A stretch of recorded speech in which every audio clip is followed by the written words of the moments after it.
Hello বন্ধুরা, কেমন আছে সবাই? আমার এই RS ব্লগে সবাইকে স্বাগত জানাই।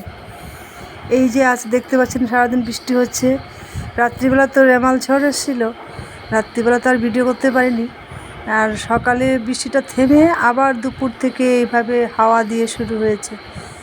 মনে হয় ঝড়টা অনেকক্ষণ ছিল, দুপুরে অবধি আছে। এই যে 12টার দৃশ্য, 12টার সময় এরকম হাওয়া দিয়ে বৃষ্টি, অনবরত বৃষ্টি পড়ে যাচ্ছে।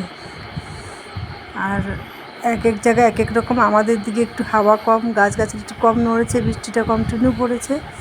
কিছু কিছু জায়গায় তো খুব জোরে বাতাস, জল, বৃষ্টি বেশি বেশি হয়েছে, জল হয়ে গেছে। আমাদের এখানে একটু একটু হাওয়া ছিল, কিন্তু হাওয়াটা ভালোই ছিল। মানে বেশি গাছ না ভেতরে বলে হাওয়াটা আসতে পারিনি। কিন্তু এই যে আম গাছটা দেখতে পাচ্ছেন, সেই আম গাছটা বেশ ভালোভাবেই নড়াচড়া করছিল। মাঝে মাঝে দমকা হাওয়া দিয়ে খুব নড়াচড়া করছিল। যাই হোক, দিনের রাত্রিবেলা ঝড়টা যেরকম হয়েছে সেইটা তো আর ভিডিও করতে পারলাম না।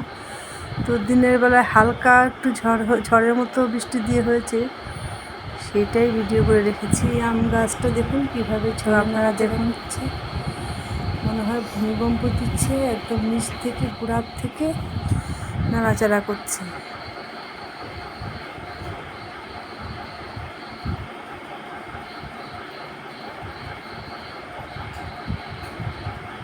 জুড়ে জুড়ে হাওয়া দিচ্ছে।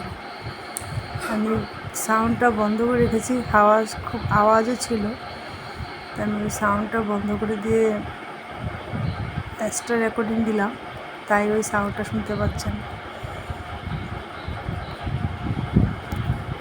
কিছু সময়ের ভিডিও, সারাদিন পরে তো এরকম বৃষ্টি চলছে। এই ভিডিওগুলো ধরে রাখলাম, আগামী বছর আবার নতুন করে কী ঝড় আসে জানা হয়নি।